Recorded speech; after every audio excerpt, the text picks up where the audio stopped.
In this video, I will demonstrate how to install and configure an FTP server on Ubuntu 24 using VSFTPD.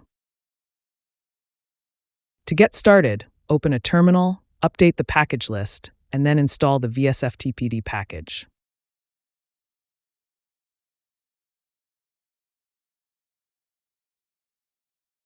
After installing VSFTPD, the next step is to configure the FTP server. What we need to do is set these configurations along with the Passive FTP settings in the vsftpd.conf file. The main configuration file, vsftpd.conf, is located in the etc directory. Before making any changes, it's a good idea to create a backup of the original file.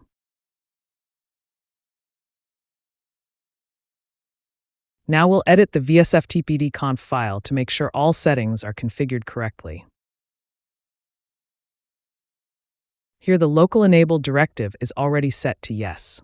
The write enabled directive is also set to yes but is currently commented out, so we will uncomment it. Next, find the chroot local user directive and uncomment it. Then add the allow writable chroot directive and make sure it's set to yes.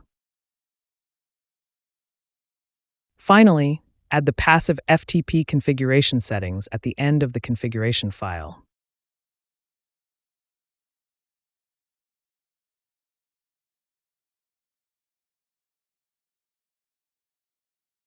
Now save the file and restart VSFTPD using the systemctl command.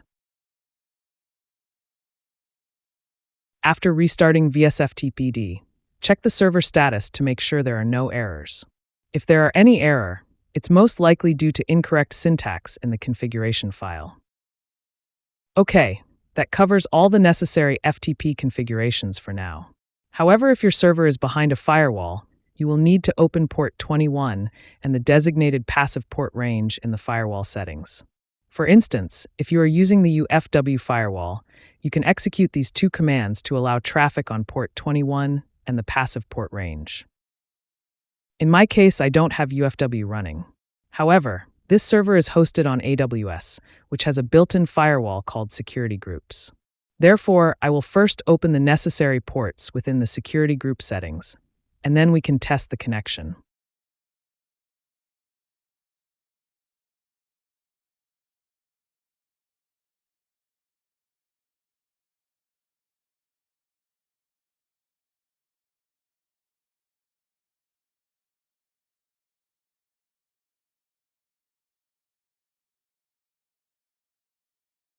Alright, everything is set. Now let's connect to the FTP server using an FTP client. You can use a Linux user account on your Ubuntu system. Just make sure the user has a password.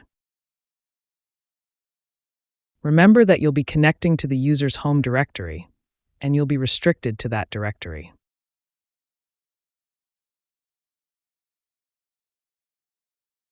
To connect to the FTP server, we use system user accounts and passwords. When you connect, you'll be accessing the user's home directory, and then you'll only be able to access files within the home directory. However, if you want to connect to a different folder, you can create a new user and set that user's home directory to the location you want to access over FTP. For example, here I'm going to create a new user called WebUser and set the user's home directory to var www, which is the document root of the Apache web server.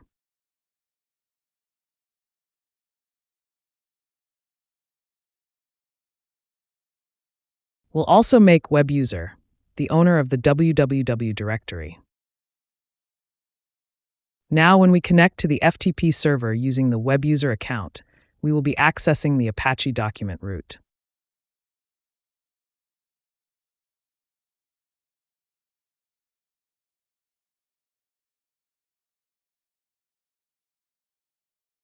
And that concludes this video on how to install and configure an FTP server on Ubuntu. If you found it helpful, don't forget to like and subscribe to the channel for more Linux tips and tutorials.